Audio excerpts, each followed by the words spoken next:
Tes peurs contiennent des messages secrets, des messages cachés, tes colères et ta haine aussi.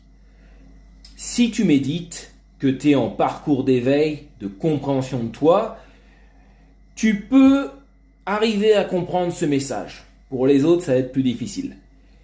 Lorsque tu ressens dans ta vie de la frustration, de la haine pour certaines situations ou certaines personnes, des peurs qui viennent de certaines situations, au lieu de les fuir, pose-toi la question et pose à ton corps cette question. Pourquoi est-ce que j'ai la haine?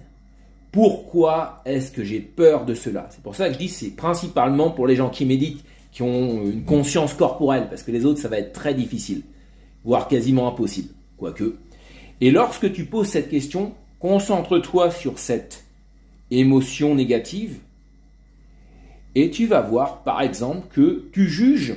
Je donne un exemple, les gens qui cherchent du pouvoir sur cette terre, qui cherchent de l'argent, qui cherchent la domination, ça te fait peur. Ils te font peur. Donc tu te concentres, c'est un exemple parmi tant d'autres. Et tu dis, pourquoi est-ce que j'ai peur de ces personnes? Et par exemple, c'est un exemple, tu vas voir que la réponse, alors c'est pas sous forme de voix, hein, c'est une intuition qui naît de ça, ça va être, toi aussi tu as cette partie en toi. Toi aussi tu veux du pouvoir et de l'argent, par exemple.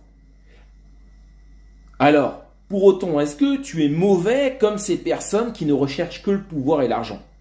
Ben non, c'est pas parce que on recherche le pouvoir et l'argent qu'on est mauvais.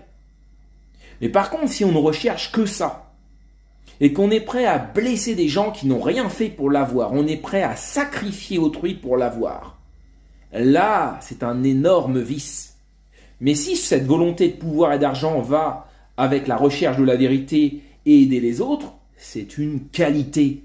C'est pour ça qu'il y a des choses qu'on juge mauvaises, mais elles sont mauvaises si elles sont isolées. Si elles sont par contre alliées avec d'autres choses, elles deviennent des qualités. En gros, apprends à comprendre ton ombre, ton shadow. Apprends à te comprendre et au lieu d'être la moitié de toi-même, deviens entier.